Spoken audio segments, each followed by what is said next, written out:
Hello and welcome back to Joe Shoots Film. Today we are going to be making colour from black and white film. I hope you enjoy. So let's start with the history. The idea of colour photography as first proposed in 1855 by Scottish physicist James Clerk Maxwell by saying that colour pictures could be created by taking three separate pictures through red, green and blue filters. In 1861, Thomas Sutton, under Maxwell's direction, followed this and photographed a tartan ribbon through said filters and created the first ever colour picture. Although the plates were not overly sensitive to the red and green light, it was still considered a success. In the 1930s, this was the way colour pictures were made commercially. Today's video, I'll be taking this basic principle and modernising it, taking three identical pictures on black and white film with the three filters, overlaying them and creating a colour image. The image will technically be done in camera, but the overlay will be digitally constructed. Join me in this experiment to create black and white RGB dry chromes. So for this little project that I have done, I've had to buy a few new things. So let's go through what I have got. I'm of course trying it with the already bought Ivy here. Got a nice new tripod that was on Facebook Marketplace because my one that's in there at the moment sort of just lent to the one side.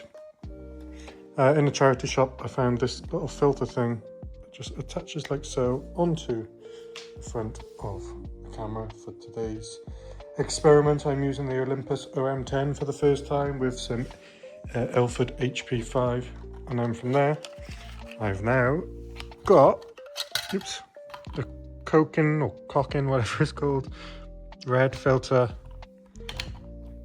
green filter and a blue filter. So I went out and about, and this is how you do it.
I then developed the film.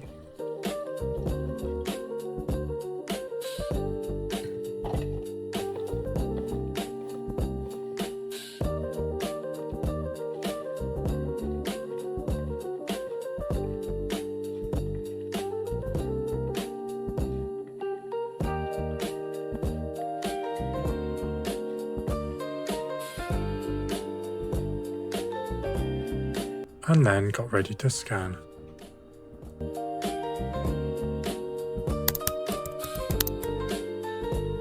As you can see from the negatives, they are very repetitive. That's because, as I have said, you have to take the three pictures at a time, one with red, one with green, and one with the blue filter. The negatives themselves look great. Lovely contrast, however, when scanned, they did look rubbish.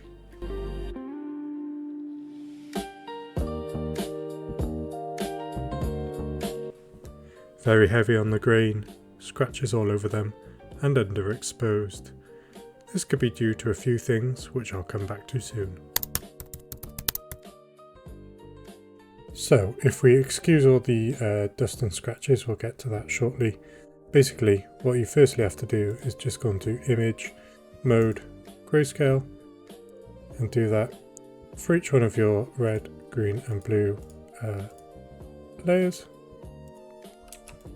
And then on your first layer, go onto your canvas size and note this down. So mine's 10084 by 6862.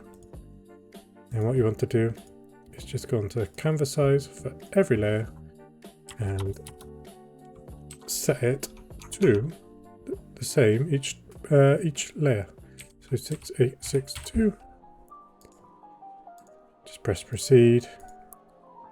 Image, canvas size 10084 6862.